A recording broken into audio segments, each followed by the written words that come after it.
Hello guys, welcome back to my YouTube channel. So for this video, I'll be doing uh, a revision according to the Selangor paper trial tips, okay, that we found from the internet, okay. So I'll be doing most of the question, from all the way from the first question, question 1 to the last question, question 11. But to be honest, I can't really cover all chapters in this video lah. So I will not be doing Form 5 chapter 1 redox reaction. I will not be doing Form 4 chapter 6 salt, because if we want to do these two questions in this video, right, it will be a very long video.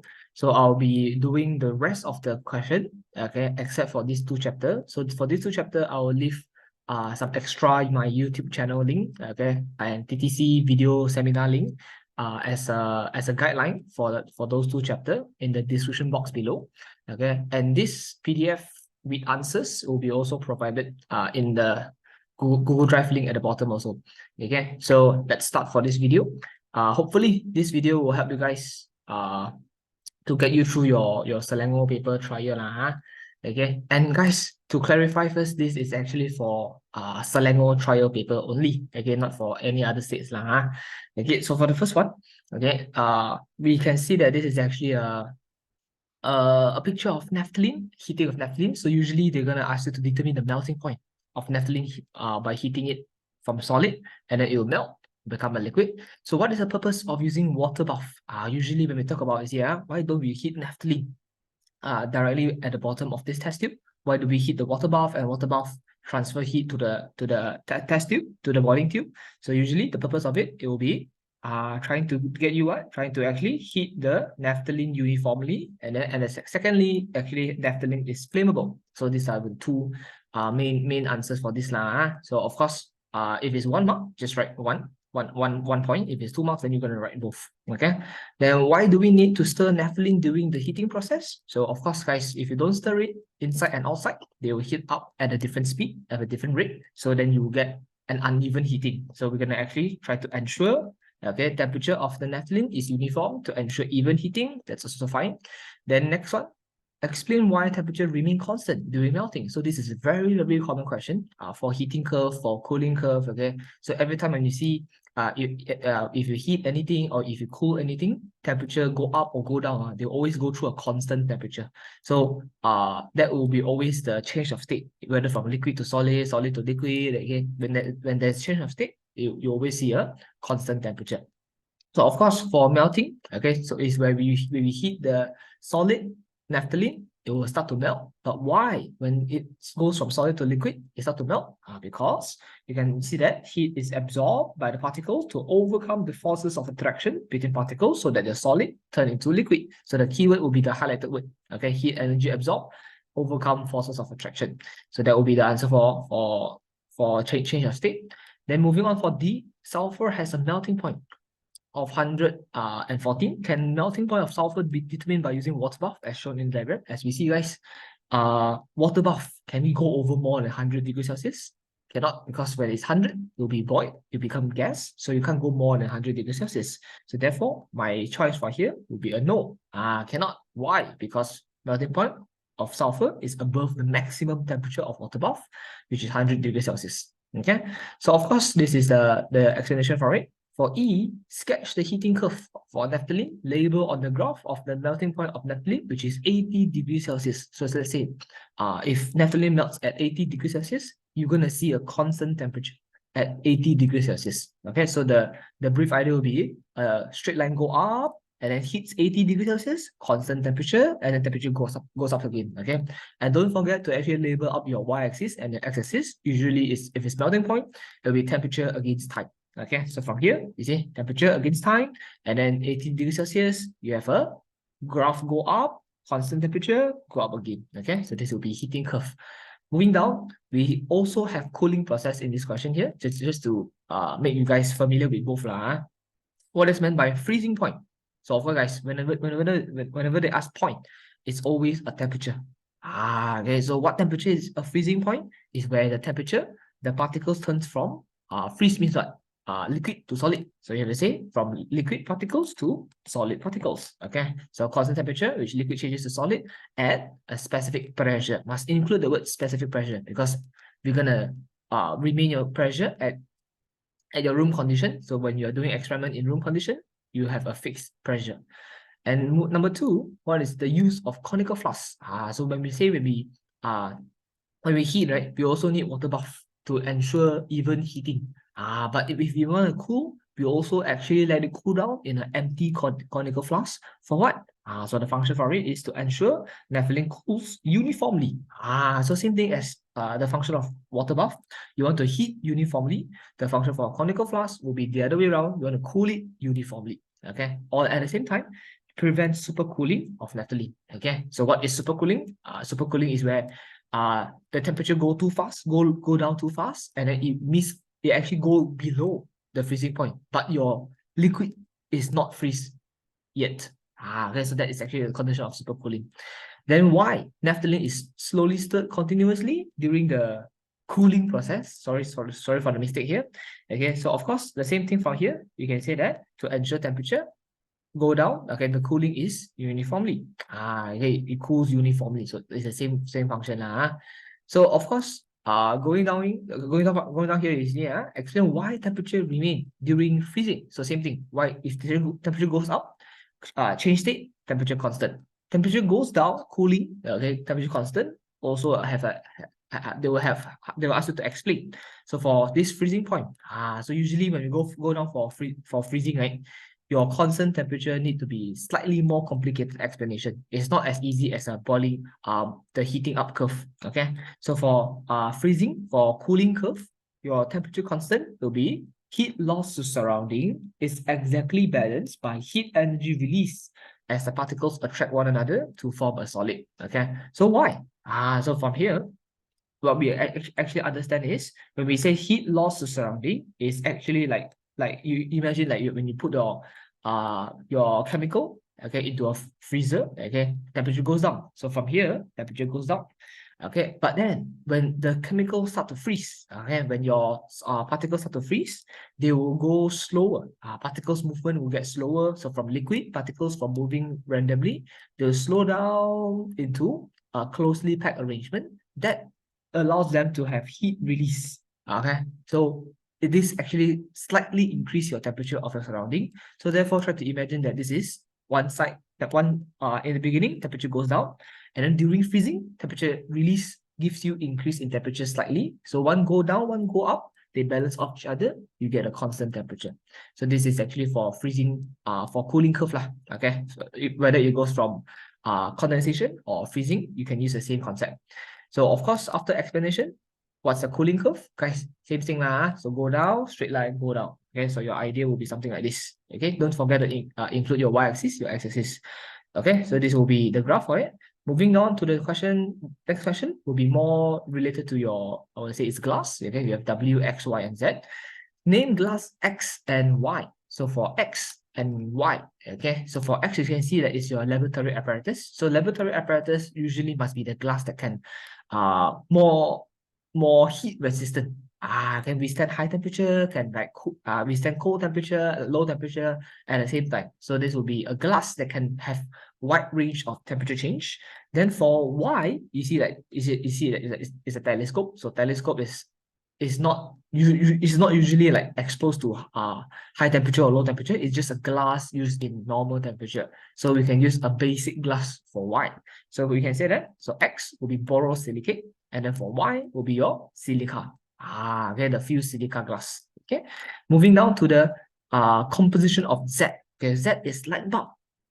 So usually for light bulb, what we want it to be like easily molded, easily shaped. So we can say that this glass, we can call it the soda lime glass. But what they want is the composition. The composition of soda lime will be actually having silicon dioxide, sodium carbonate, calcium carbonate. Number 3, state 2 special properties of glass W. W is usually in the chandelier. Chandelier is like we try to give you more light refraction. I want the light to be like reflected to more direction so that it can light up the whole house. So of course, what is the glass with high refractive index will be the lead crystal glass. Okay, but they want the two special properties of glass W. So we can say that it's high refractive index and also high density. So this will be the two properties of lead crystal glass. So moving now, on here we have a glass that is transparent to light, high melting point, low coefficient of thermal expansion, and resistant to chemical corrosion. State the type of glass based on this description.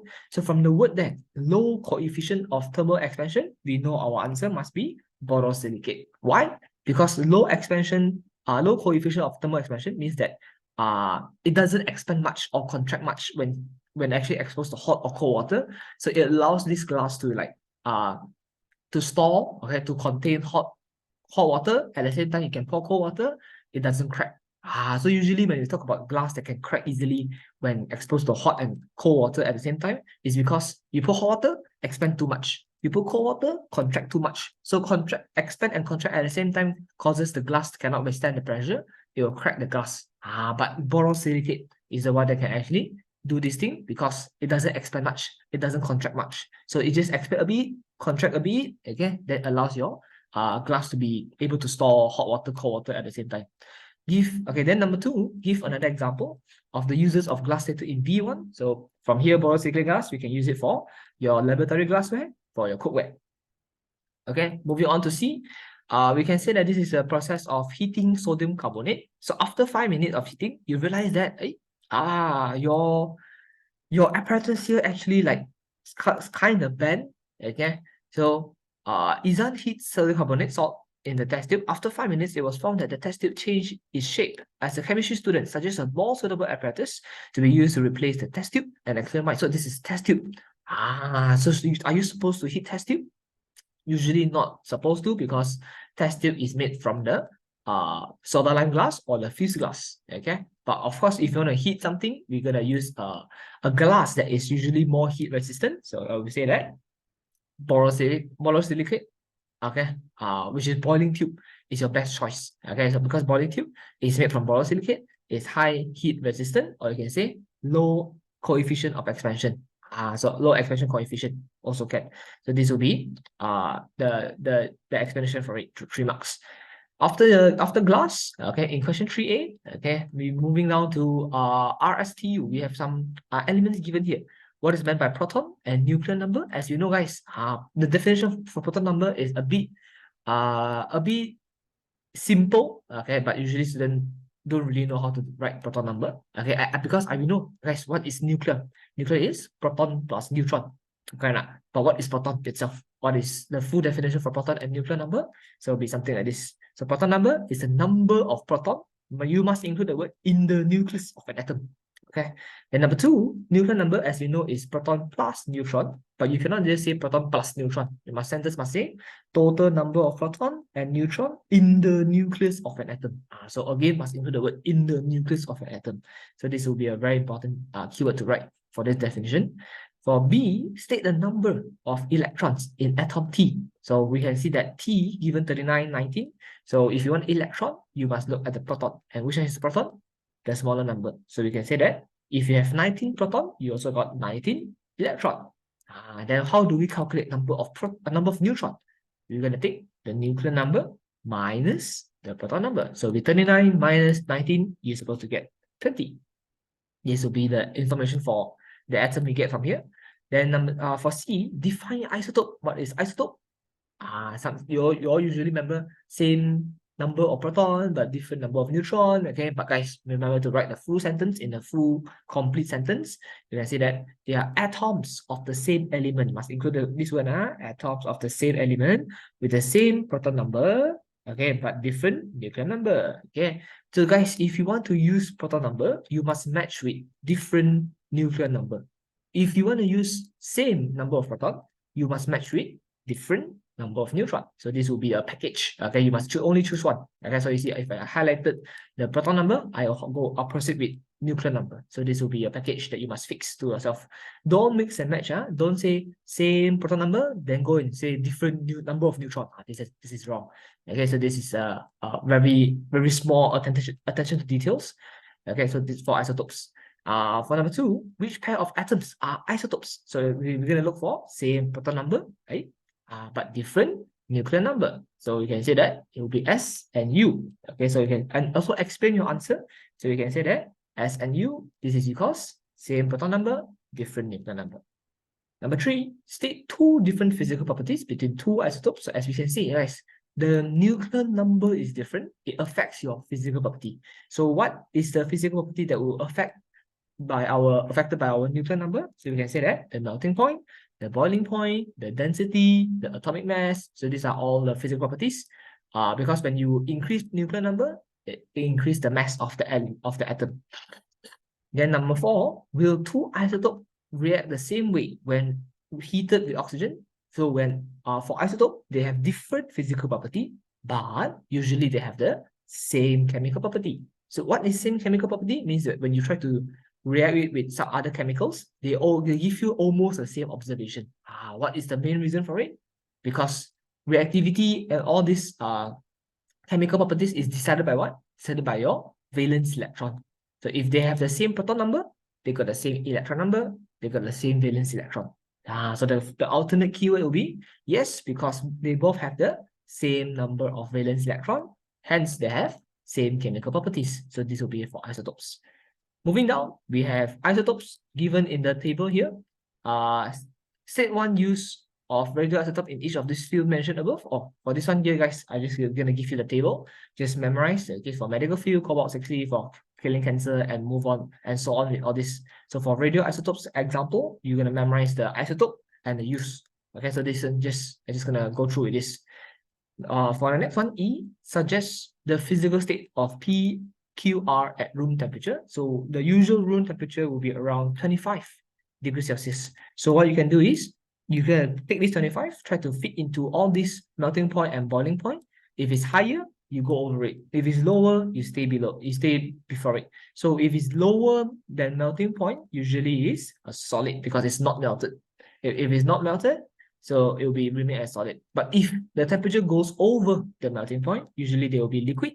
But if the temperature goes over boiling point, usually it will be gas. So this will be my method to usually see what state is it in that specific temperature. So what you can do is, let's say if I say 25, is 25 degrees Celsius higher than negative 183? Yes, so it's melted. But is it also higher than negative 89? I'll say yes. So I will say 25 degrees Celsius for P will be under gas state. So this will be my method to find the temperature and the physical state. Okay, but if you look into Q, is 25 higher than 15? Yes, but is it higher than 70? No, so it will stay around here. So it means that Q is liquid at room temperature. Okay, for R, is 25 more than 900? Nope, so it's not even hitting the melting point, so it will be remaining as a solid at room temperature. So they ask you, suggest the physical state. So I will say P is gas, Q is liquid, R is solid. So from here, you can say that P gas, liquid, P gas, Q liquid, R solid. Moving down is boron exists naturally as two isotopes, 19%, 19.9% of 10, boron 10, and 80.1% of boron 11. Calculate the relative atomic mass. So usually when you ask to calculate relative atomic mass, it's like calculating the average atomic mass of your element. So how do we calculate the average mass of the element? Usually will be taking the percentage, multiply the atomic mass of its own element, then you plus the percentage multiply the atomic mass. So it'll be like 19.9 multiply 10 plus 80.1 multiply 11, divide the whole thing by 100. So you should get your average mass, average atomic mass of your boron. So your answer is supposed to be something like this. Okay, 10.8. Accordingly, press your calculator. But if the question asks you something like this, they instead of asking you to calculate like the normal way, they might ask you to calculate the other way around. So what's the meaning of the other way around? Yeah, they say sulfur has two main isotopes, 32 and 34. Okay, it shows that the relative atomic mass is 32.1. So what they gave you the final answer. They gave you the average atomic mass already. What is the abundance of both isotopes of sulfur? So guys, what's the abundance? Abundance means the percentage. Okay, the percentage you see from here. Okay, 90.9, 80.1. So now they want you to calculate the other way around. is by giving you the average, but they want you to find the percentage. So what the usual way is what? Is by taking the percentage, multiply atomic mass, plus the percentage multiply atomic mass, divide 100, you get the average. So of course, in this way, you can't actually do it directly because there are some unknowns that you're not sure. Okay, so let me just show you the answer and I discuss. Okay, so for this case, we will be going in some assumption first. So we're gonna say, let's say if I assume sulfur 32 is Y percent. Then for sulfur 34, it will be 100 minus Y percent. Why 100 minus Y? Because I know 100 for percentage, maximum is 100. So we know that if S32 is Y, then S34 will be the remaining of after your 100 minus your Y. Okay, so this will be the first two assumption before you do your calculation, because you're going to look for a percentage, right? And because these two percentage is too unknown, you need to have like two equation to actually solve this problem. So in maths we call this simultaneous equation. So you can see that we have Y and 100 minus Y, because we try to avoid using two unknowns. If you say one is Y, one is X, then you're gonna think about what's X again. So instead of just putting it as X, we just say it's 100 minus Y, because we know maximum 100 and the remaining is your sulfur 34 percentage. So we say that 32 is Y, then 34 is the remaining after 100 minus it. So you can say 100 minus Y. So by having this, you can see that it's the same thing. Percentage multiply atomic mass, percentage multiply atomic mass, divide 100 or equals to your average mass, your atomic mass given by the question, 32.1. So with this understanding, you try to actually expand all this information, and then try to rearrange your numbers, leave all the unknowns on the left or on the right. Okay, just leave every unknown on one side, no unknown on the other side, and try to find out rearrange your numbers. Then you're gonna find out your answer is Y equals to 95. Okay, and Y equals to 95 is not the final answer, because Y is just a percentage of your sulfur 32. So how do I find the percentage of sulfur 34? I'm just gonna take 100 minus Y. So it'll be 100 minus 95, you get that 32, S32, 95%, S34 is 5%. So this will be the reverse way of doing your calculation for atomic mass, and this is the way to calculate backwards. Okay, finding the abundance, finding the percentage of your atomic mass. So after having this, moving on to question 4, arrange elements in ascending order of atomic size. So guys, when we talk about size, right, we first think about shell. The more shells we have, the bigger the size the atom is. So we can say that, like, if you look at all these elements here, I will say V and W is the biggest size compared to others. Why? Because VW, 4 shell, period 4. And followed by R, S, T, okay, 3 shell. Then lastly will be P, Q, U, 2 shell. But in this, what if they are in the same period? For example, let's say V and W. Who comes in bigger size? Who comes in smaller size? So if we talk about this, so we can say that, if you remember, when going across period, proton number increase, the attraction force increase, then they'll pull the electron closer towards the nucleus. So when we go from left to right of the period, we can say that size decreases. This applies to all period. So what they want is ascending order, means from the smallest to the biggest. So as we said, the smallest is confirmed the second period lah, because only got 2 shell. But among your P, Q, U, who's the smallest? As we said just now, going to the right, size decrease. So the smallest among everyone here, I will say is U. So it'll be U, and then followed by Q, followed by P. Okay, so 1, 2, 3. Then second, going down in period, I will say it will be T, S, R. Okay, so we can say from here. So this TSR, and then finally W and V. So this will be the arrangement of your according to your atomic size. Okay, so you can say U, Q, P, T, S, R, W, V. So you can see the answer from here. And next one, compare electronegativity of element R and element T. So element R is period 3, group 1. Element T is period 3, group 17. So according to electronegativity, what is electronegativity? Tendency to gain electron. So if you talk about tendency to gain electron, if you compare group 1 and group 17, who is more likely to gain electron? I would say it's group 17 because this is 2.8.7. If you want to become 8, gain 1 electron. But if it's 2.8.1, does he want to gain electron? No, he want to donate electron. So this will be your trend from it. So I will say that electron negativity of your T, okay, supposed to be higher. But what's the explanation? So when you go across from left to right, higher proton number and higher positive charge. So if your proton number increase, positive charge increase, at the same time, smaller atomic size, okay, it causes your atom T to have stronger strength of nucleus to attract electron. So when everything comes into play, you have stronger force to attract electron, then you can say that it's more electronegative than atom R. Okay, so guys, for here, this is supposed to be atom R. So, sorry for the mistake here. And moving on, see how does atomic size change when going across period from left to right? We just mentioned just now. Left to right will be decreasing in size. So the atomic size decreases across the period from left to right. Why? Because when across period, proton number increase causes positive charge to increase. So when charge increase, proton number increase, strength of nucleus to attract electron becomes stronger. Therefore, electron are pulled closer towards the nucleus. So it makes it look smaller.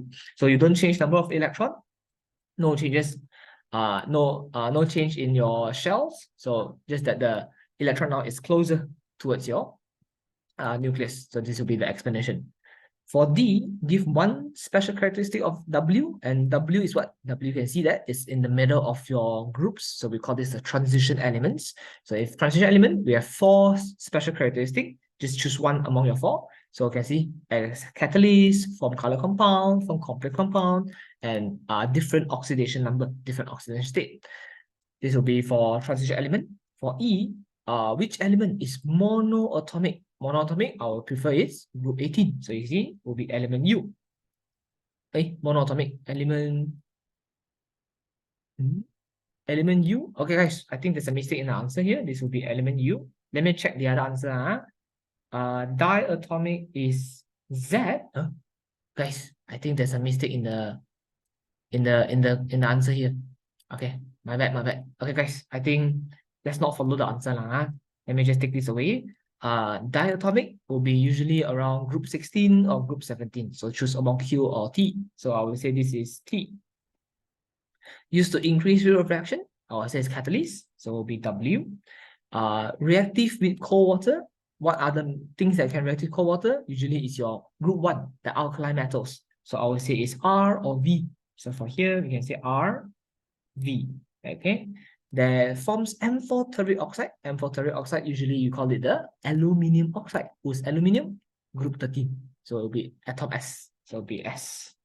Then for turns blue litmus paper red, then white. Usually we call this the acidic agent and also the bleaching agent. So what is the group that gives you bleaching agent? Will be your group 17 when they react with when they react with water. So I will say this is also T. Okay, this will be your choices according to this question. Sorry for the mistake, guys. So moving on, element R and V are in the same group. Which element is more reactive? So of course, guys, R and V same group 1. But who is more reactive? So according to group 1, we always say that going down the group, more reactive. What is the point? Why group 1 going down more reactive? If you remember, the experiment will be like throwing into water, give you a bigger explosion. So we say group 1 more reactive because when going down the group, it is the valence electron getting further away from the nucleus, the force becomes weaker, then the valence electron is easier to lose, to actually leave the nucleus. So the tendency to lose electron makes it easier and more reactivity. So the keyword will be something like this. So I would say is element V. Why? Number 1, bigger atomic size. Number 2, single valence electron become further away from the nucleus. Okay, so remember to mention bigger atomic size because bigger shell, guys, from R to V, from 3 shell to 4 shell, shell increase means atomic size increase. Valence electron become further away. Force of attraction between valence electron and nucleus is weaker. Now, when the force is weak, the valence electron is easier to lose. So you can see it is easier for atom V to donate its single valence electron to achieve stable octet electron arrangement. Hence, it is more reactive for element V. But going down, for G, they say element Z located below T in the same group. So if you see Z and T, they never tell you what Z lah, but they say it's below element T. So T is given here. T given here. So we can say that which element is less reactive? So according to group 17, it's the totally opposite of your group 1. Why? Because group 1 going down more reactive, but group 17 is going down less reactive. Why? Because group 17 is not trying to donate electron. Group 17 is trying to gain electron. So when bigger shell, the force become weaker. When force become weaker, harder to attract electron. That's why it is less reactive from group 17. So the whole concept between group 1 and group 17 is basically between the tendency to gain or lose electron. So group 1 is to group 1 is to lose electron, group 17 is to gain electron. So you can see from here, element Z, less reactive. Okay, why? Because bigger size gives you strength to attract electron is weaker. So when the strength to attract electron is weaker, it is harder to attract electron, okay, to the outermost occupied shell. So we always have to say it attract electron to where? To the last shell, to outermost shell, to achieve stable octet electron arrangement. So when it's harder to attract, harder to have reaction, so less reactivity. So this will be group 1 and group 17. After with this, going down to the next one, this will be the topic related to your arrangement also. So you can say if it's 7, electron arrangement will be 2.5, then 1 is 1, then if it's 12, 2.8.2, if it's 17, it will be 2.8.7. Which of the atoms forms a molecule to achieve a duplet arrangement? So guys, how do we get duplet? Duplet means 2. And how do I get 2? I will say it's by sharing between 1 electron. Okay, so for here, I will say it's X. Because 1 electron share with another 1 electron means between 2X. Okay, 1 electron share with another electron, you get a duplet arrangement, so 2 electrons. So that will be X. Number 2, which of the 4 atoms forms a molecule with triple bond? Guys, if you want to have triple bond, what is a bond, guys? If you all remember, a bond in a covalent bond, between one bond is actually a pair of sharing electron. For example, let's say if I say between carbon and hydrogen, so what is this bond? It's a pair of sharing electron, just like this. Carbon, hydrogen, share electron, like this. So if you want triple bond, means that he's supposed to have a properties of missing 3 electron to become stable. Because to form triple bond, I need to share 3 electron. And in order to share 3 electron, I need to find an atom that is he needs 3 electrons to become stable. So who's the guy who needs 3 electrons to become stable? I would say it's 2.5. Because stable is 8, right? If I need 3 more to become 8, means that originally is 5. So I will say that your answer for B2 will be W. Moving down, state the type of bond between 2 atoms of V. So if you all remember, guys, you see atom V is 2.6, right? And as we say, 2.6 is supposed to be group 16, and group 16 is a non-metal. And as I also say, guys, non-metal means what? Okay, if it's a 2 atoms V, now you are having non-metal plus non-metal. If it's non-metal plus non-metal, we call this a covalent bond. And how do they work? They're going to share electron. And how many electrons do they share? Depends on how many more they want to become stable. So if it's 2.6, it needs 2 more to become stable. So it means that each of your atom V, they will share 2 electrons each to make each other stable. So you can see my answer here will be something like this. So atom V has 6 valence electron. He needs 2 more electrons to achieve stable octet electron arrangement. So this is achieved when 2 atom V share 2 pairs of electrons, forming a double bond. So this is how a covalent bonds form. And how the diagram should look like. You're going to have an intersection. And inside the intersection, you're supposed to have dot cross, dot cross. Why dot cross, dot cross? Why must have 4 electrons? Because it's 2 pair. So you'll be answer something like this. Okay, so you see here, dot cross in the middle. Okay, and then you're going to leave your 4 electrons on the outside. So why there is like 4 electrons on the outside? Because originally, every atom V got 6 valence electrons. He take 2 for sharing. he left 4 outside that is not sharing. So you see each of the V got 4 electrons outside, 4 electrons outside, but 2 dots in the inside, 2 cross in the inside. So this allows them to have 8 electrons because of 2, 4, 6, 8 octet. Then the other V also, same thing, 2, 4, 6, 8 octet. Okay, so don't forget to draw your nucleus V, and then your first shell is 2 electrons. So this will be the full diagram of your arrangement for covalent bond for atom V, molecule V, I would say. Then for D, state the type of bond between Y and Z. And what is Y? 2.8.8, guys. 2.8.8, group 2, metal. And then 2.8.7 is group 17, is non-metal. As you see from here, guys, if it's a metal plus non-metal, we'll call it a ionic bond. And how do we form ionic bond? One guy donate, one guy gain. Okay, but who donate, who gain? Less than 4, donate. More than 4, gain. So you can say that atom Y has electron arrangement of 2.8.2. He will donate 2 valence electron to achieve stable octet electron arrangement to form ion Y2+. He will donate 2 electrons. While for Z, he got arrangement of 2.8.7. He will receive 1 electron to achieve stable octet electron arrangement to form ion Z. Okay. For these guys, in this explanation, it wouldn't be very hard. Just saying that how many will he donate, how many will he gain, but how is the diagram going to be drawn? So you can see, from here, Y2 plus, Z minus. When we exchange the number, you're supposed to get YZ2. So with this understanding, it means that when you draw the diagram at the bottom, you're supposed to draw 1 Y in the center, 2 Z on the left and right. So you can say something like this. So with Y2 plus, with Z negative, 1 on each side. Okay, to show that this is YZ2. Of course, this is the diagram. I will leave it you all for drawing. So this one must draw yourself lah. Okay, after with this ionic bond, covalent bond, we have your combustion. So for combustion, for here we can say that this is actually a very normal combustion, but they are missing something here. I don't know whether you all realize or not. Referring to the action above, we have a definition of heat of combustion. So guys, as I said, definition for heat usually is always like the same starting. The heat change in 1 mole, or maybe heat release in 1 mole. So 1 mole what? According to this experiment, they want you to write heat of combustion of propanol.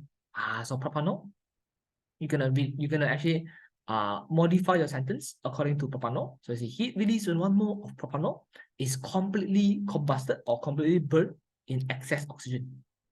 So this will be definition for it.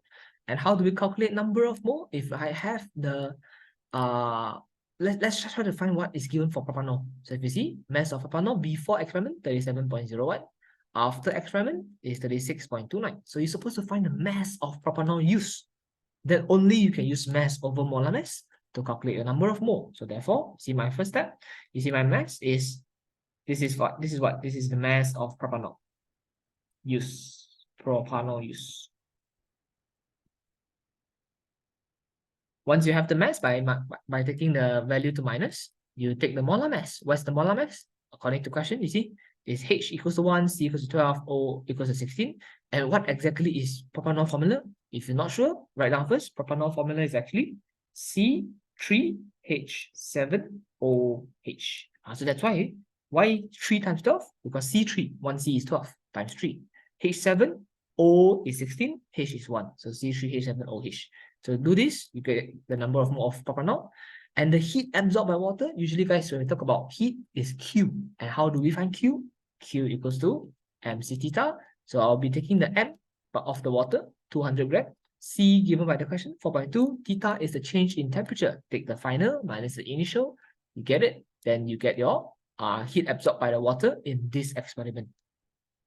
So once we have these two information, can you calculate the heat of combustion? So in this way, usually some teacher teach the formula way, some teacher teach the sentence way, but most of the teacher right now is going to the sentence method. So how do we say? Because what is the understanding of these two information? Means that by burning 0.012 mole of propanol, your water absorbs 18,900 joule of energy. What is heat of combustion?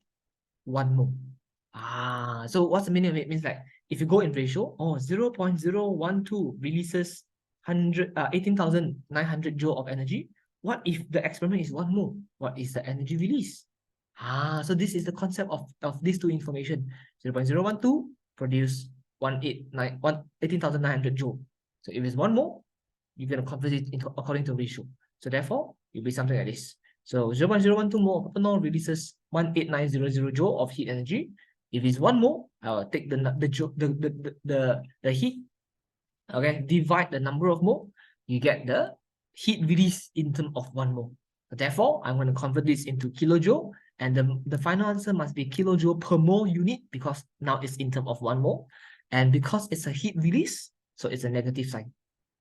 Okay, so guys, for delta H, remember to put a negative sign to indicate that this is a heat release. And how you know heat release? When you see temperature increase, then you know it's heat release. So from here, how do we know it's heat release? Because temperature increase. Okay, if you see your experiment temperature decrease, then it will be endothermic. Then your sign will be for delta H will be positive value For here, negative because it's exothermic. And lastly, draw energy level diagram. So it's a heat energy release. The graph should go down in straight line. So I will say something like this. Okay, so put in your y-axis energy, straight line, go down arrow, straight line. Don't forget the arrow, must have the arrow here pointing downwards, and then put in your chemical equation. Okay, so for here it's not given, so you're gonna write it out yourself, and then only you put in into your energy level diagram. And don't forget the balance equation, okay, given by here. Okay, and moving down to D, theoretical value of heat of combustion is negative 2010 kilojoule per mole. Compare the value of heat combustion calculated in B3. Where's B3? This one. Negative 1575. And the theoretical value means by theory, supposed to release 2000 joule. 2000 kilojoule. But in experiment wise, you only got 1500 around there. So it means that what you actually do in real life is lesser than what you expected in your theory. Why? Because in real life, can we ensure totally no heat loss to surrounding? Impossible. So you can say the calculated value is lesser than theoretical value due to heat loss to surrounding. And based on the setup, suggest 2 ways to improve the experimental value. So to make it a better, a more accurate answer, let's try to enhance, modify to improve this setup. So one of the very obvious thing to do is, there's a missing windshield, so we add in the windshield. Okay, and number 2, do you see there's wire gauze? For heat of combustion, you're not supposed to use wire gauze because wire gauze absorbs heat, and you don't want your wire gauze to absorb heat. So my answer here will be use windshield, remove wire gauze. This will be your heat of combustion. Moving down, I have another heat of combustion. So for this one, guys, it's a repeated question. You can actually just go through it yourself because some of the question we put multiple some of the topic we put multiple questions so that you guys can practice yourself So for this heat of combustion, I'm just gonna leave it to you guys. Do it yourself. Moving on the next one, question 7a. We have experiment 1, 2, 3, 4, 5. There's 5 experiments. Based on the table, compare rate of reaction. So this will be your rate of reaction topic. So between 1 and 2, what is the factor? Let's check. 1 and 2 will be piece and powder. Obviously, guys, piece and powder, it will be size as a factor. But for experiment 2 and 3, is powder 30 cm cube, 0.5 mole per dm cube of hydrochloric acid. No difference in everything inside the chemical. But the temperature goes from 30 to 50. So we can see that temperature is your factor for the second experiment. Okay, and the third experiment. What if I go for the third one and fourth? Okay, 3 and 4, powder, everything provided is the same. But for number 4, we have copper 2 sulfate. Obviously, that's a catalyst. Number 5, everything the same, but they added. Wait, let me see. They actually changed hydrochloric acid to sulfuric acid. So you go from monoprotic acid to diprotic acid. So if you go from mono to diprotic, definitely you increase the concentration of H+. So for here is by changing your type of acid. But type of acid is not the main factor, because when you change type of acid, it affects the concentration. Okay, so guys, this question, just like this, 20 marks, explain every difference in the experiment and also based on collision theory. Okay, so guys, for here, I'm just gonna go through very quickly. So for size, what's the keyword for size? So when we talk about size, when size decrease, okay, size of zinc used in 2 smaller than 1. So when size is smaller, we can say that total surface area exposed to the acid is bigger. So you must say that who exposed to who. So now is zinc exposed to acid is bigger. Then frequency of collision increase, frequency of effective collision increase, rate of reaction higher. So for these guys, don't forget to also put in your zinc atom and your hydrogen ion. How we get from here, guys? How do we get these two information? From your ionic equation. Okay, so your collision must say between the two important particles that is involving in your experiment. So this is for size. Okay, but what if the temperature experiment 2 and 3 is temperature? So when we say that when you increase temperature, what's the keyword? So when temperature increase, or you can say it's higher. So here actually you can say that because we are heating the acid, you're not heating the solid. So the temperature of the acid is higher. Hydrogen ion gain kinetic energy, move faster.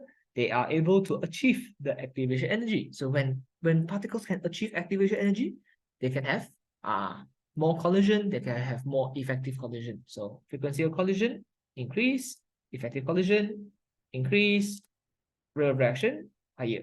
Okay. Guys, I think there's a mistake between these two words. Okay, effective collision between zinc atom and hydrogen ion. So this will be the keyword for temperature. Okay, moving down, on the third and fourth is catalyst. So when we say catalyst, how catalyst makes your reaction faster? So we can say that when catalyst is present, okay, as a positive catalyst, provide an alternative pathway with lower activation energy. So more particle, but again, guys, the particle must say the zinc atom and hydrogen ion can achieve the lower activation energy, and you don't have to say the normal collision, because when particles already achieve your lower activation energy, they straight away get effective collision, higher rate of reaction, higher. So this will be the keyword for catalyst.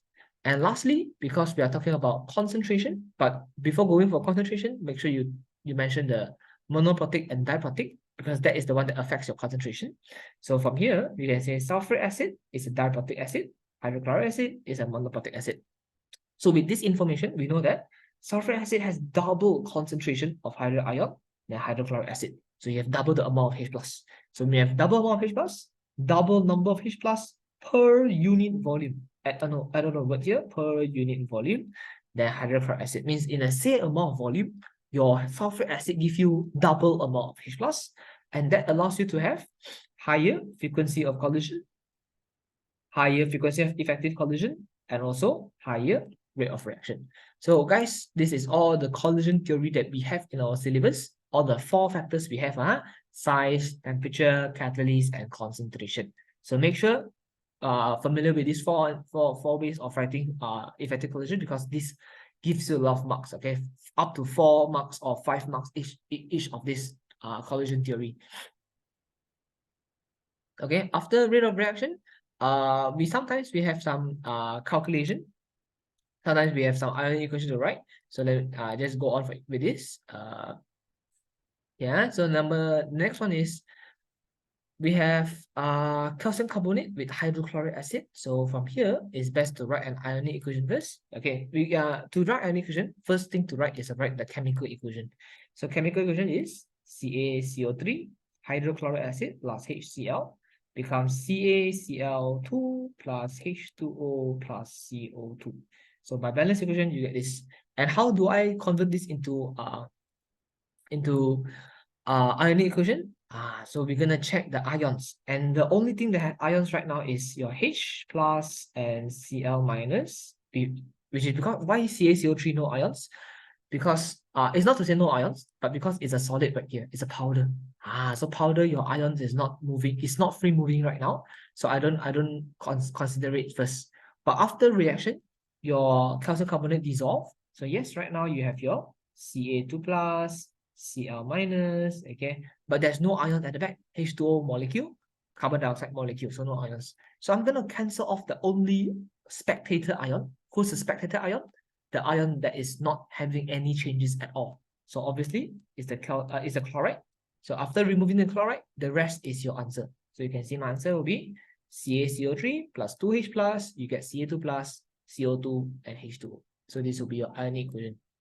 For more information, remember to watch my other video that I mentioned how to write ionic equation and chemical equation. So this one is just a brief go through now.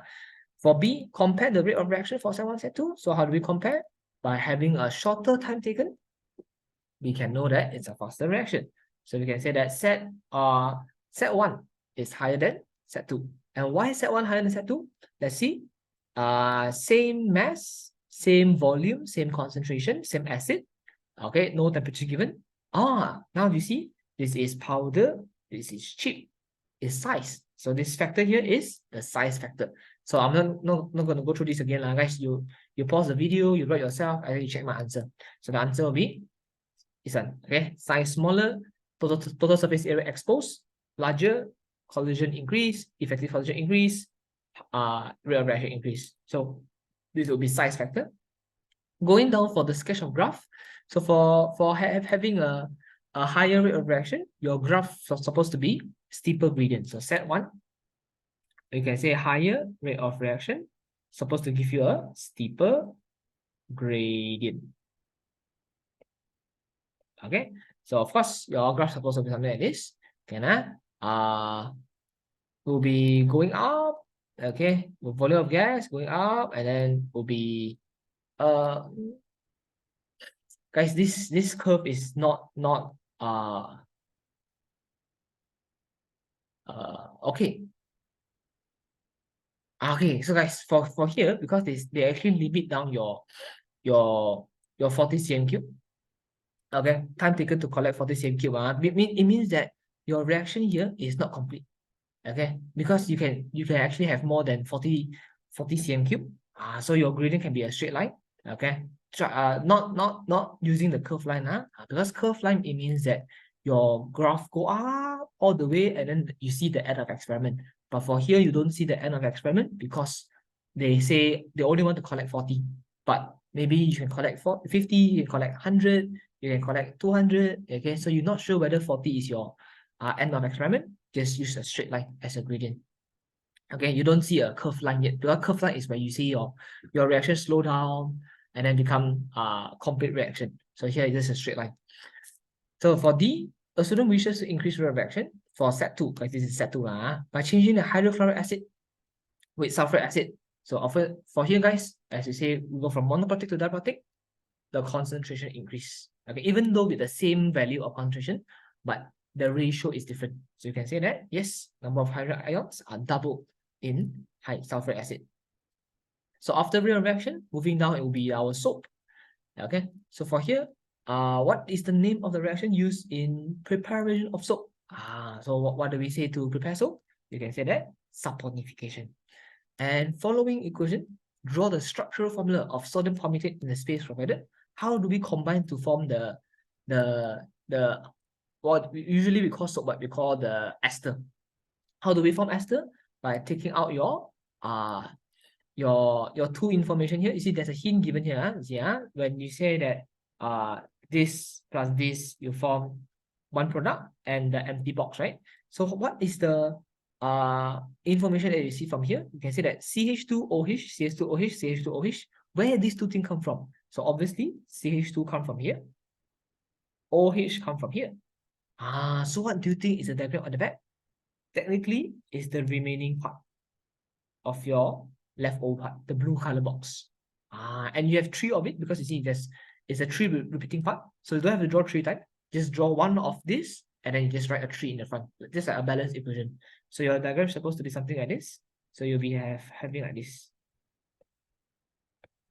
Okay, so I'll be rotating it. You see, CH3, CH2 bracket 14, and then COO, see the one O and the O, and then the O bonds to the Na. So you join the part that are broken. Okay, so it means this part. Okay, let me just use the color. You join the green color part. Okay. So from here, you join the CO part to the broken part Na, so your Na is at the back. Okay, so this will be your drawing of your soap particles. Calculate the mass of soap produced if 0.05 mole soap is produced. So as you say from here, what is the mass of soap produced if 0.05 mole? Or okay, so if given with number of mole, how do we convert to mass? Mass over molar mass. So from here, you can say that molar mass of soap. So I'm gonna calculate all this up. So I'll put in all these values, 16, all this 1, C is C is 12, H is 1, O is 16. Okay, so you just total up all this. Okay, and you see, you get 278 as your total molar mass of your soap, and then multiply number of mole, you get your mass of soap, 13.9. Going down, a student wishes to prepare sodium palmitate soap. What alkaline should he use? Okay, so as we see from here, we actually produce sodium palmitate because we use sodium hydroxide. So if you want potassium palmitate, you use potassium hydroxide. But we must be very detailed. It's supposed to be called concentrated potassium hydroxide solution.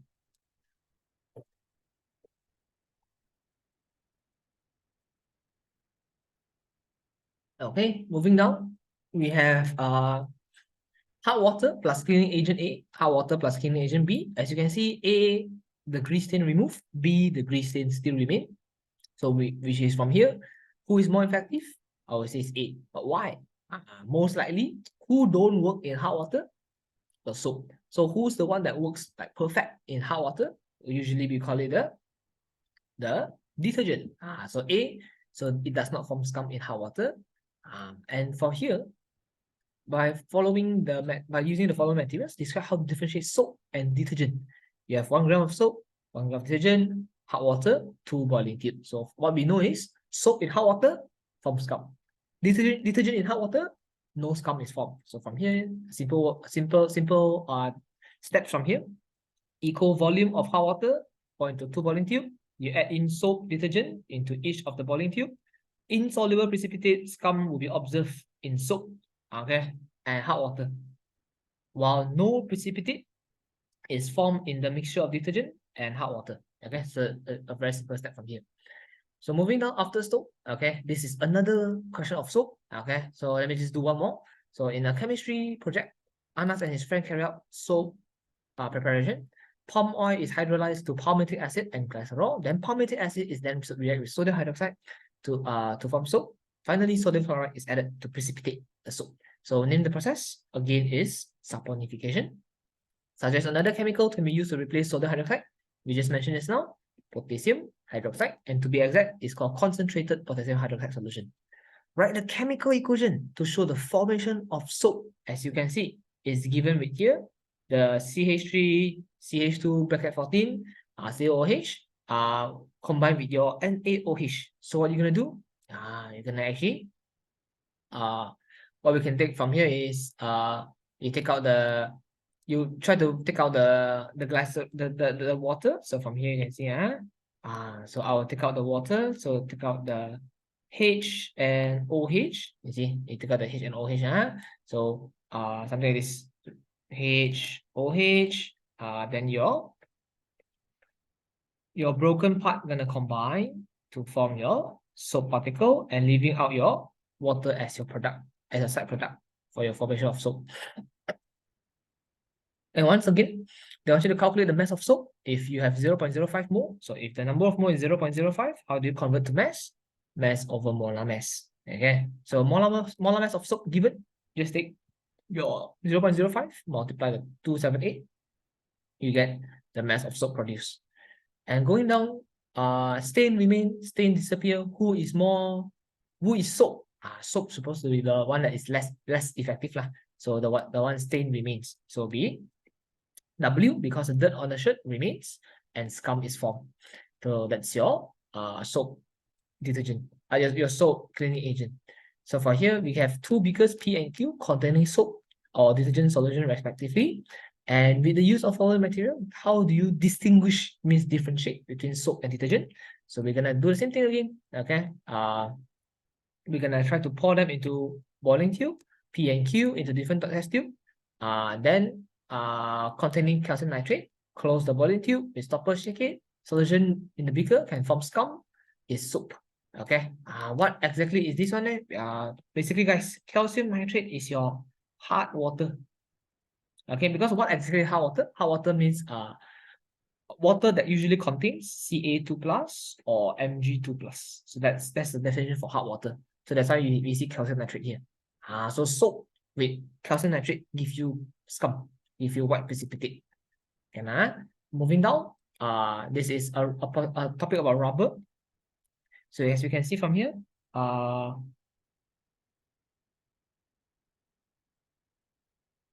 okay, we have the type of rubber X and rubber Y. So before process Z, you see double bonds. After process Z, you see all become single bond, and you see sulfur. So we can say that what this one is before vulcanized, one is after vulcanized. So we can call it unvulcanized and vulcanized rubber. Rubber Y can be produced through from rubber X through process Z, name process Z. So what do we call this vulcanized process? We call it vulcanization. And how do we do it? So from here, you can say that you actually heat it with heat sulfur with natural rubber, or you dip it in your disulfur dichloride solution in methyl benzene for a few hours, then dry it. So the first one is the industrial way. The second one is the chemistry lab way. Okay, but because heating with sulfur, you need high temperature and some specific catalyst. So either one here or one here works. Okay, so this one is the industrial method. Then the second one is the lab method. Okay, and one different characteristic. So when we talk about vulcanized, means it's more elastic, stronger, harder, more heat resistant, more oxidation resistant. There's a lot of answers to write. So more elastic, harder, high heat resistant. This is all the good thing about vulcanized rubber. And what is the type of polymerization for terephthalene? So as we see from here, terephthalene, we can say that this is monomers of terephthalene. And if you want to actually polymerize them, you want to turn them into polymer, can you combine them directly? Cannot, because for polymerization, we have two types. We have addition polymerization, we have condensation polymerization. So therefore, for here, I cannot combine them directly, so I cannot do addition. So I need to remove water, only they can combine. So we usually call this the condensation polymerization. Since I said I want them to combine, I need to remove water, right? How to draw the terephthalene polymer? So I'll be taking away H, OH, H, OH on the both sides, so that they can bond to the left and right. They can chain it into a very long polymer. So the whole diagram is supposed to be something like this. So you can see that this part, after removing, is here. Okay, and then this part comes into play. Okay, so take away H, take away OH, and then combine them together, bracket, bond to the left and right, and bracket N. So to indicate that you have multiple of this. So this is condensation polymerization. So of course, you don't change anything, just take away H and OH, combine. That's all. So this is the first one. Moving on, we have other type of other polymer questions. So we can see that polymer X and polymer Y. One is your Lego, one is your keyboard, the keypad. Okay, so usually the Lego is made from the thermoplastic polymer, while for keyboard we use a thermosetting polymer. And what is the difference between these two? Guys, these are all about memorization. So I'm just gonna give you this. Copy and paste, okay, do it yourself, try to memorize them. Okay, most likely for thermoplastic is low heat resistance, so easily melted, low melting point, they can easily change shape, so they can actually like recycle it. But for thermosetting, for polymer Y, they're gonna use it, but this one cannot recycle. Usually hard and strong. So of course, this is all your information. Just try to copy this down, write it down yourself, and then memorize it. And state other example of X and Y. So what are the samples for X? You can say is like polypropylene, polystyrene, all these can be recycled. And then for polymer Y, polyester, okay, that we learned before, the condensation polymerization.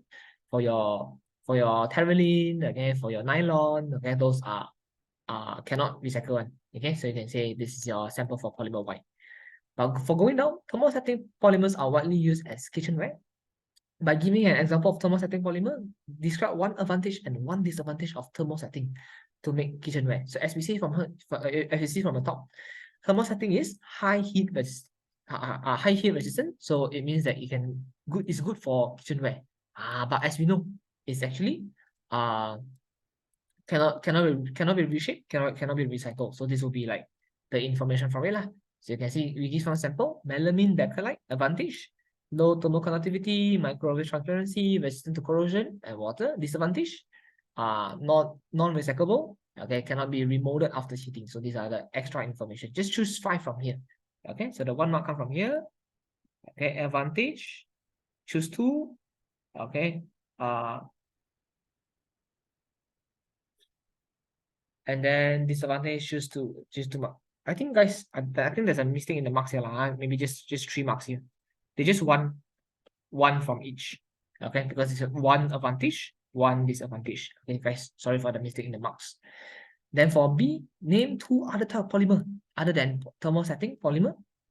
So besides thermosetting, we have other type of polymer lah. We have the first one you see thermoplastic, and secondly thermosetting, thermosetting, and the last one is actually your elastomer, those that have elastics. Okay, so you can see thermoplastic can be remolded upon heating, can be recycled. Elastomer means could be stretched and returned to its original shape when released. So this will be the properties of these 2 extra polymer that we learned before. But after polymer, we in the same topic, polymer, we're gonna have more other information.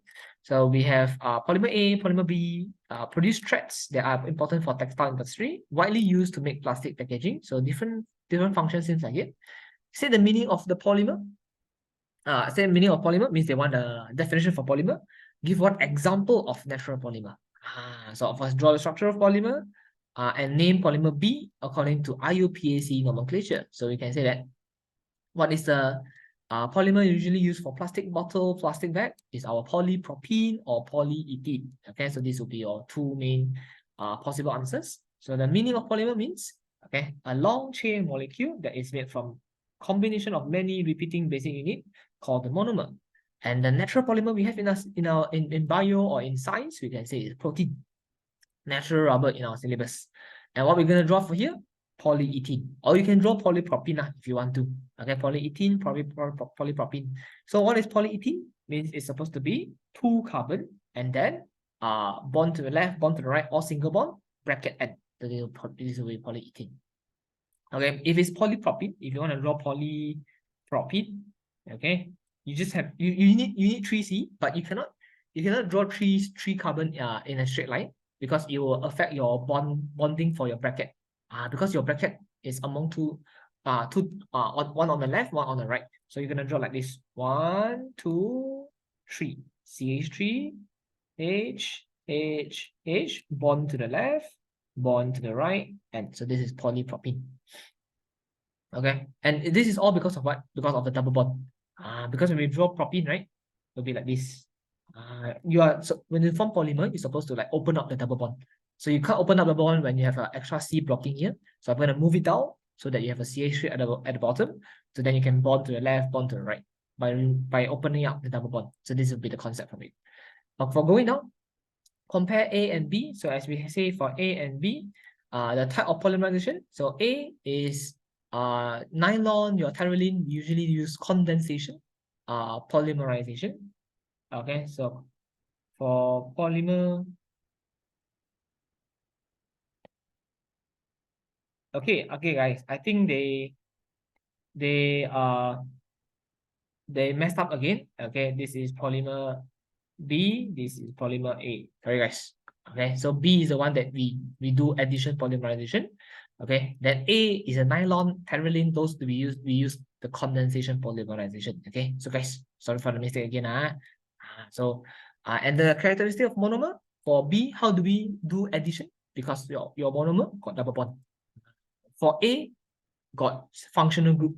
What's functional group? Like the OH, the COOH. Then we remove the water, you combine the polymer, like what we did just now in the previous question. So this is the second polymer question. And then moving down, this is rubber. And how we know from here is this is a latex. Okay, you get it out from the rubber tree. add solution X, add solution Y, okay, you can see that it will become solid. For adding X, it will remain as latex solution if you add Y. So suggest process Z. What is process Z? You can see that your natural rubber becomes vulcanized rubber. So we can say that this is vulcanization. So you can say how Z can increase elasticity. So when your sulfur atom go in, it gives you a sulfur crosslink. Okay? So when this sulfur crosslink comes into play, it will reduce your rubber molecule from sliding, so that allows your rubber to have more elastic properties. For B, identify X and Y. So what do we do to make your latex coagulate? We call this the coagulation, guys. When your latex harden, they become solid, we call it coagulation. And how do we prevent coagulation? So we're gonna add acid or alkaline. So to make it coagulate, acid. To make it prevent coagulation, alkaline. So from here, how do we get our marks from here? Explain why the physical state. So we're gonna explain the coagulation process. So for here, X is ethanoic acid, Y is ammonia. Must use weak acid, weak alkaline. Must acid. Okay. Okay, weak acid or weak alkaline.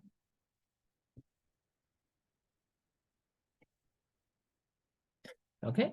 And how the coagulation works? So when acid goes in, it gives you H plus.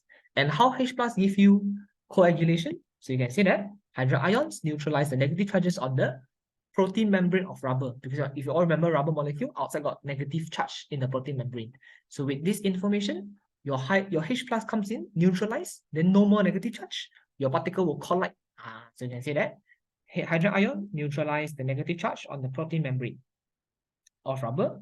So now your particles will collide and break the membrane. They are now free and coagulate. So this is the function of acid. Okay, but how alkaline prevent coagulation? He will neutralize the bacteria in air, because even without the acid, your latex also going to coagulate due to the bacteria present in air. So from here, we can say that Y contains hydroxide ions. Okay, it will maintain the negative charge on the protein membrane so that it does not coagulate. So this will be the information for prevent coagulation. So after rubber, another polymer question, guys. So we prepare a lot of polymer questions. So I'm not gonna do all of it. So you're gonna actually try to do your own exercise in the PDF provided. Okay, so you try to do all this. I have done 2 to 3 questions with you guys already. So the rest you all try to go through yourself. So this is another polymer. Another polymer. Oh, this is not polymer. Okay. So now moving on to question 11a. Okay, this is a structural formula of butene. Say the meaning of isomer. So guys, what's isomer? Same molecular formula, but the drawing is different. So we can say that same molecular formula, but different structural formula. So this will be butene. Then draw 2 isomers of butene. Name each isomer according to IUPAC. So what you can do, you can adjust the position of the double bond. So I can move it to the center. I can call it a but 2 in. Because this is originally as 1, 2, 3, 4. We can call this a but 1 in. So if I want a polymer, I can adjust it to the center. I can call it a but 2 in. But is it possible to have but 3 in? No, because if I draw it out like this, is this but 3 in? No, because if you put to the left side, you can start counting from the left side, where you will still call this but 1 in. So this is not an isomer. So what you can do after you rearrange your double bond, you try to reduce your carbon chain and you try to form a tail. Try to form a branch coming out. So your first answer, but 2 in, this is very simple, but 2 in. But the second answer, you must reduce your number of carbon from 4C to 3C, but the last carbon that we remove will become your branch. So you'll be seeing a 3 carbon chain with a branch in the center. So you can see something like this. 3 carbon with a branch in the center. And we call this the 2-methyl propane. So this will be the 2 isomers we have from here. Okay. Going down is write a balanced chemical equation for combustion of butene. What is butene, guys? As we know, butene, C2H4. Okay. Burn in excess oxygen. So it's supposed to have plus O2. And when you have complete combustion, you get CO2 and H2O. Don't forget the balance equation. And now they say if 1,200 cube butene gas is used, calculate volume of oxygen gas. So what you're going to see is I want to find the volume of oxygen and the volume of the protein gas 1200 cm³ is provided. Okay, so guys, this is what? This is a stoichiometric calculation. So for here, I'm not going to go through in details because for stoichiometric, I also have a video for it. So if you are not sure how to do stoichiometric, search it up in my channel. Okay, I have a video about stoichiometric calculation. So for here, I'm just going to go through it in a brief way. So write equation, balance equation, you get 2 marks. Calculate number of mole, ratio, calculate volume, 3 marks. Okay, so your equation usually is 2 marks, and then your calculation is 3 marks. So this will be the 5 marks allocation. So what after with the calculation, we have your flow chart. Okay, so this is one of our organic compound flow chart. Say the name for process 1, 2, and 3, and 1, 2, 3, 4. Identify homologous series PQS. Draw structural formula for P and Q. Okay, let's see for the first one here. We have propanol C3H7OH. For undergo process 1 becomes C3H6. What do you remove? You remove water. So here we're supposed to call it dehydration. And process 2 is where your alkene, alcohol become alkene, you remove water lah. Okay. But for alkene become alkane, C3H6 becomes C3H8, alkane become alkene, you add hydrogen. So we can actually call this hydrogenation.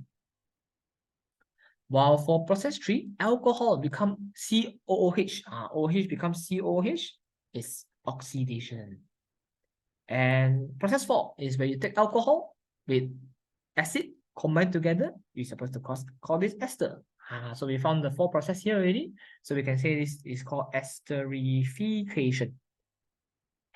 Identify homologous series. So I will say, what's homologous series, guys? Homologous series is the family name of it. So the family name for C3H6 is alkene. Then Q, alkane. S is ester. So I got it already. Draw P and S. Okay, P wouldn't be very hard lah. C3H6. Okay, and remember it's alkene.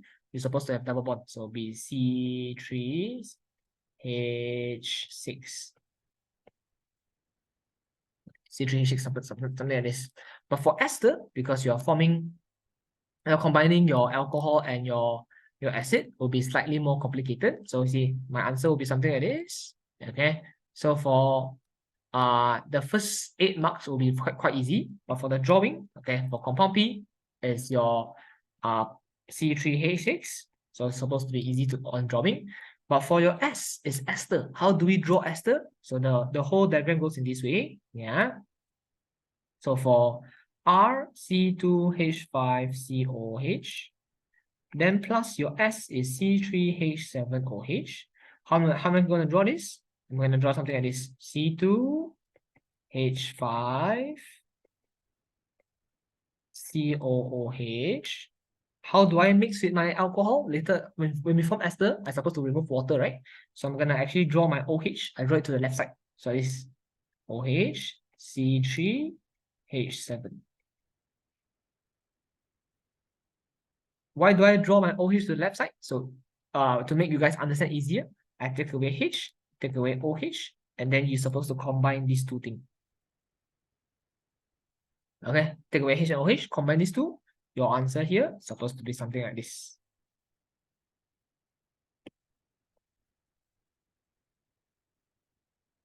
Oh, my answer is missing. Never mind, I draw with you guys. So I'll be something like this.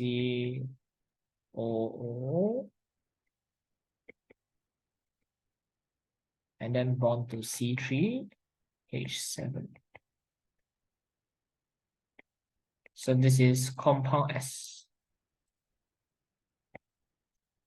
Okay, COO. Okay, take away H, take away OH, left with the CO in the middle.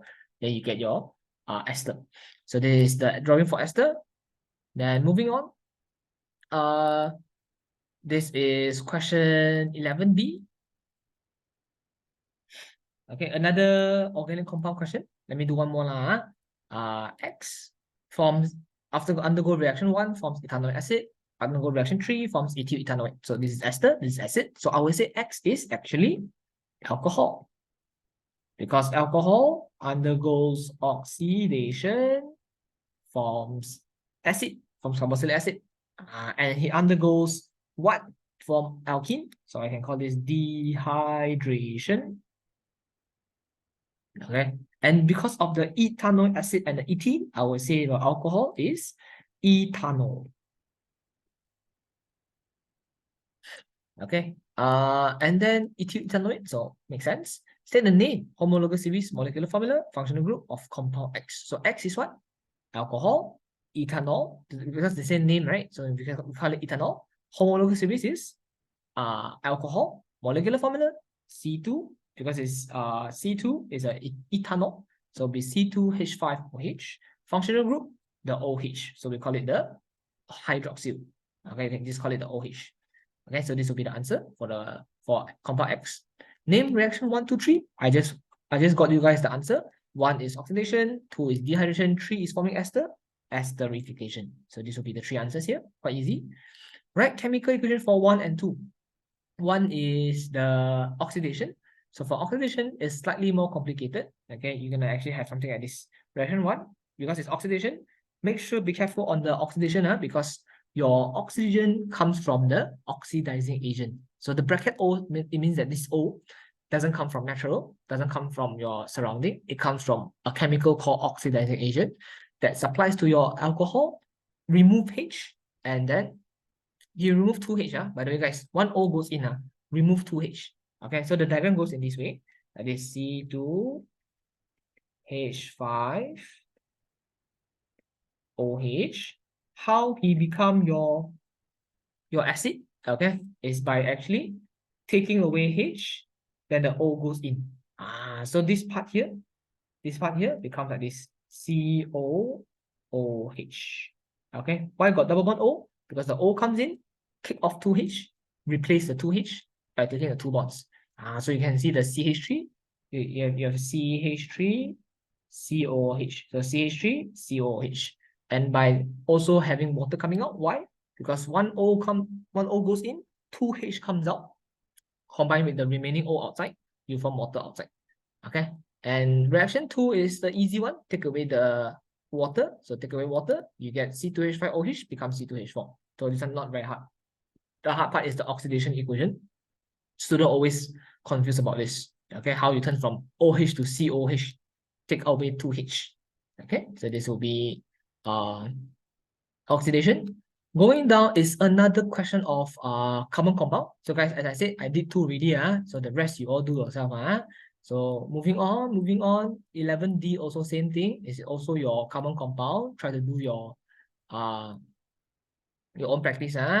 Okay. Then moving on is, guys, we have your describe experiment, question number 11.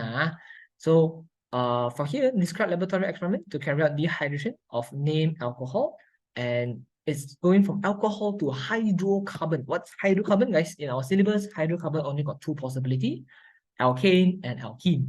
Because hydrocarbon means that it only have H, only have C. So how do we do this? So again, this process, we're supposed to call this dehydration. Okay. Your answer should include procedure, equation, and the confirmation of product. And of course, the best way is to also have a diagram. How do we remove water? By adding hot porcelain chip. So the diagram of hot porcelain chip will be something like this. Okay. You have a boiling tube with hot porcelain chip, and then you have a glass wool soaked with your alcohol. So when your alcohol evaporates, okay, it passes through the hot porcelain chip, it absorbs water away, become your alkene gas. Okay, so you're gonna have this inverted test tube to collect your alkene gas. So what is the procedure? So number 1, so for here, it will be actually having your glass wool, place a glass wool, okay, pour ethanol into it to wet the glass wool, okay, and then you clamp it to your retort stand horizontally, place a porcelain chip in the middle of boiling tube, heated strongly, glass wool also heated to make it like evaporate faster. Okay, so then you're gonna get a gas collected at the test tube. And how do I know this is alkene? How do I know this is hydrocarbon? By adding a bromine water to actually see the changes. Because we know that bromine water dissolve in alkene, So your bromine water supposed to change the gas, change the brown color of bromine water to colorless. Okay, so why do we need this? Because what they want is the confirmation of the product. How we know it's alkene, we add rubbing water. And they want the equation, so it'll be something similar to just now, C2H5OH, take away water, C2H4. So this will be 10 marks, including the procedure. Okay, the drawing usually no marks lah, because they never ask to draw. Okay, so the drawing is just to let you guys like have a better idea on how is it done, so that you can actually like build your sentence in your procedure. So beside actually this one here, moving on to the next one, ethyl ethanoate can be prepared through process X. Hey guys, what's ethyl ethanoate? I think there's a mistake in the spelling here, spelling error. Ethyl ethanoate can be prepared through process X. What is process X? Esterification. And how do we prepare? How do we describe experiment on esterification? Usually it's very simple. Alcohol and then acid, pour together, heat, settle. But what alcohol, what acid we're supposed to use, depending on what ester you want to form. Since it's ethyl ethanoate, I'm going to use ethanoic acid and also ethanol. So from here, guys, also include balanced chemical equation, 10 marks. So for first mark, esterification. And how do we do esterification in procedure? So you see, pour ethanol acid into boiling tube, pour ethanol into the ethanol acid, add 5 drops of a concentrated sulfuric acid. Guys, why? Because this is the condition needed. This is a catalyst into the mixture using dropper. Heat the mixture slowly with small flame until it's boiled for 2 to 3 minutes. Pour the content of boiling tube in the beaker with half filled with water. Record the smell, color, solubility of the product. Usually you will see like a layer of ester floating on water. Okay, so of course they want the observation. You need to give the results lah. So for here, color, colorless, smell, fruity smell, pleasant smell, solubility, insoluble. That's why it'll be floating on water. So this will be the results of your esterification and the procedure. Make sure you guys memorize this, okay? And we are done with this whole PDF, okay? So most likely, guys, according to the tips we say, okay, this current experiment is about carbon compound, okay? So we try to limit ourselves to dehydration and esterification. So hopefully, guys, this video can help you guys to go through your trial successfully, okay, in a better scoring results, okay, and all the best in your coming trial and also your SPM. Thank you guys. See you guys in the next video. Bye bye.